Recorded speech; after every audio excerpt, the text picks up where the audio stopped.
Hey friends, welcome to the Entrusted to Lead podcast. I'm your host, Danita Cummins, and welcome to October. Man, I can't even believe that we're already getting ready for the fall season with all of the holidays, which Christmas is my favorite thing.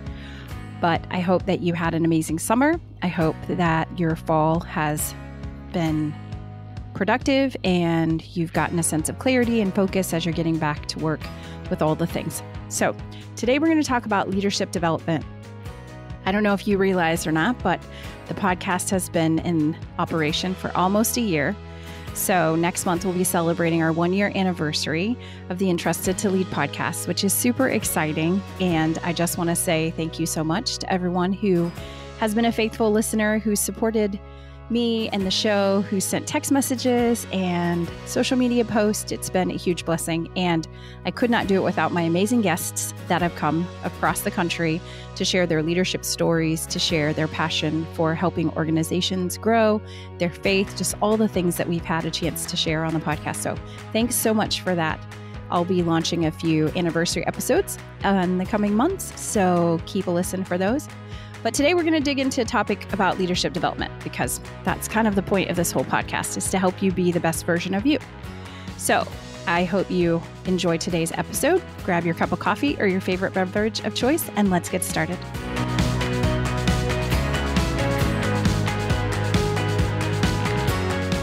Doing things alone is entirely overrated.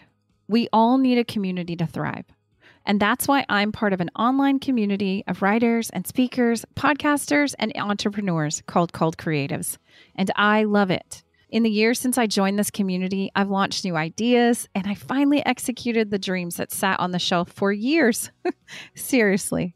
And I was able to do this because of the outstanding group of mentors, exceptional training, and encouraging mastermind groups with my new friends who did and continue to give me invaluable feedback. Oh, and not to mention all the fun, because we have had lots and lots of fun. Have you ever said, I want to write a book? Or do you want to use your voice for the exciting world of podcasting? If so, Called Creatives is your best resource for up-to-the-minute industry training, expert advice, live coaching, and peer support like no other. Best-selling authors and speakers Allie Worthington and Lisa Whittle lead this community with a no-competition mission, and it shows. So join my friends and I in the Called Creative community. Head to my show notes, danitacummins.com/podcast, and click the link to get all the details to join. I promise you won't regret it. I look forward to seeing you in the community and watching you grow.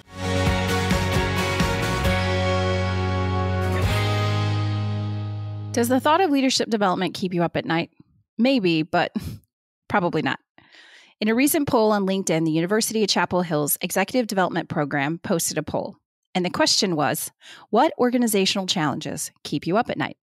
I found it interesting that among the options of communication or feedback, technology, data, and processes, or hiring and retaining talent, the largest answer by almost half was leadership development. And that got me to wonder about why. So I asked 2 questions. 1, why is leadership development so important?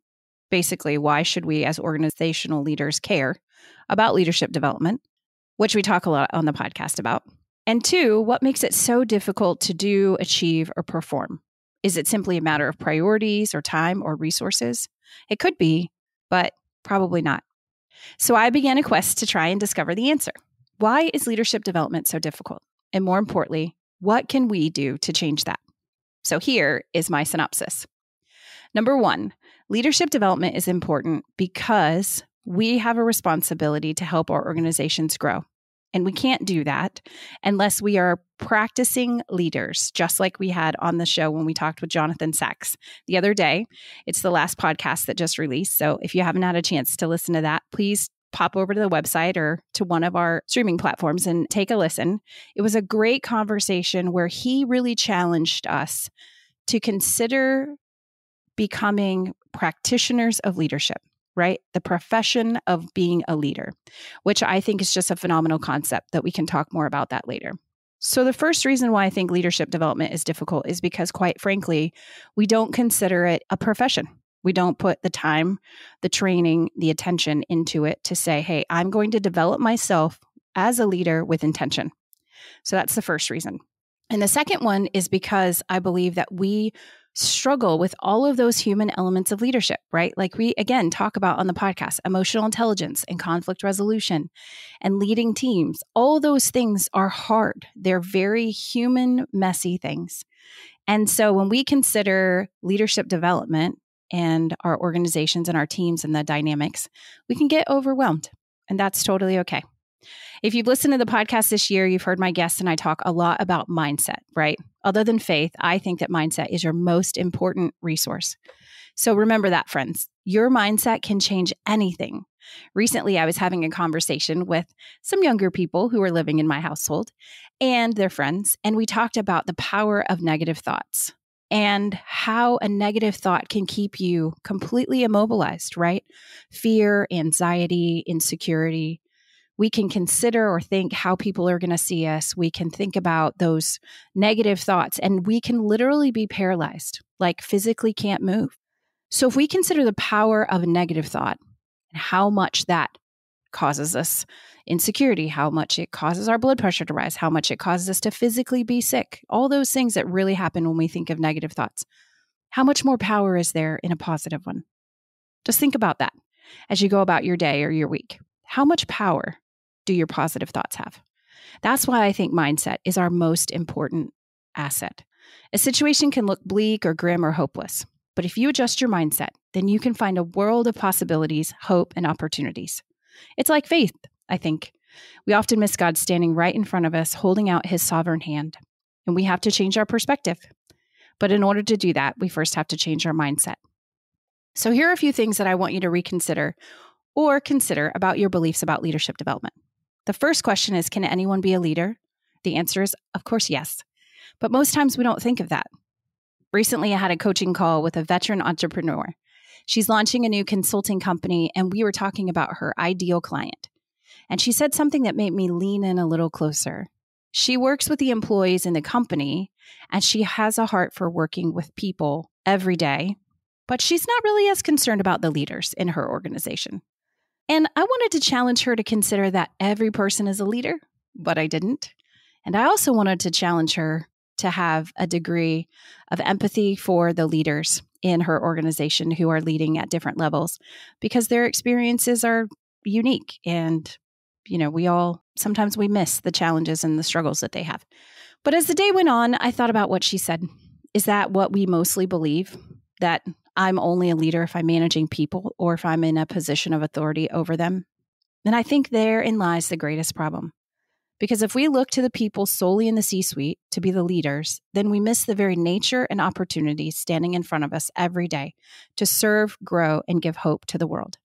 Once we accept that we're all leaders in different capacities and roles I will give you, in different situations, cultures, experiences, relationships, and community, then we can start to see the opportunities that are standing in front of us every single day.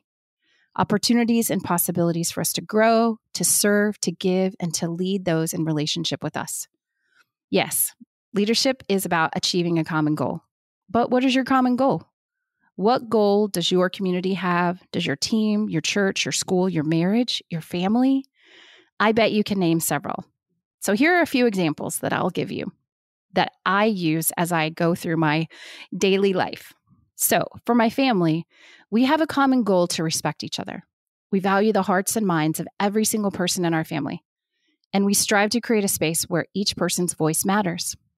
We want each person to be heard, loved, and respected.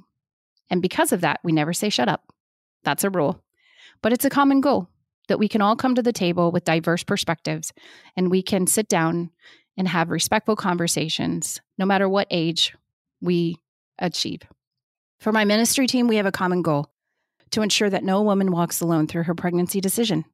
And that means we strive each day to offer love, acceptance, and hope to her and her family, regardless of their situation. And we do that in a billion ways. But we all focus on the same goal. For my clients with my coaching and consulting business, we have a shared goal to create the very best products or services and offer those to the world. Today, most of my clients strive to get innovative technology into the hands of the warfighter, but others are small business owners who are trying to build their business or make a positive difference in their community through nonprofits or churches, and I help them with strategic planning and setting goals and casting a vision. But together we create a successful business, or we strive to create a successful business that gives life. Do you see? In all of those examples, just the 3 bins that I spend most of my time every day, I have common goals with the people who are sitting beside me. Do I lead all of them? Maybe, I guess. Am I their direct supervisor or manager? Sometimes no. But I try to lead in those spaces and make sure that we all work together. So think about that when you look at the complexity of leadership development. And when it starts to get overwhelming, then I offer you this charge. Take a step back, take a breath, look from a new perspective, and then you will most definitely see the endless possibilities standing in front of you today to lean into hard spaces, to love, to serve, to grow, and to make your organizations, your churches, your government, and your communities even greater. I don't think that leadership development has to be scary, and it definitely shouldn't keep us up at night. So if you or your teams would like to learn more about how you can grow, give us a shout. We'd love to talk to you about the challenges you're facing and ways you can navigate the space. If you'd like to be a guest on the podcast, jump over to danitacummins.com/podcast and fill out the guest form. Remember, friends, leadership starts with you. I know it's hard. I know there are days or weeks where we want to stop. Trust me. This year's been a hard season for our family. Recently on the podcast with Jesse, he asked me, how are you guys doing? And I said, we are tired. So the older I get, I often say to my husband, the less I know. But I do know that we need rest. I do know that we have a world of endless possibilities standing in front of us every day. So remember that you're breathing today, okay? God placed you on this earth with your unique gifts and abilities, and it is a privilege and a responsibility to serve those of the world. So keep showing up, even when it hurts, okay? Because you matter. If you'd like to leave a review, click the subscribe button on the podcast player that you're listening to, Apple Podcasts or Spotify or iHeartRadio. It's greatly appreciated. And I hope to hear from you. Leave me a message. Let me know what you think. And I hope you have an amazing day, friends. I'll see you later. Bye. Thanks for listening to the Entrusted to Lead podcast. This podcast was brought to you by our amazing producers at Wildfire Creative Company. So if you enjoyed today's episode, please hop over to iTunes or Spotify, subscribe, rate it, and leave a review. It's very much appreciated. And make sure you come back. We'll talk more about the essence and elements of leadership on the first and third Thursday of every month. If you enjoyed today's show, you can head over to danitacummins.com/podcast and gain access to additional free resources. But make sure you subscribe to our newsletter so you can stay up to date on the latest shows. Have an amazing day.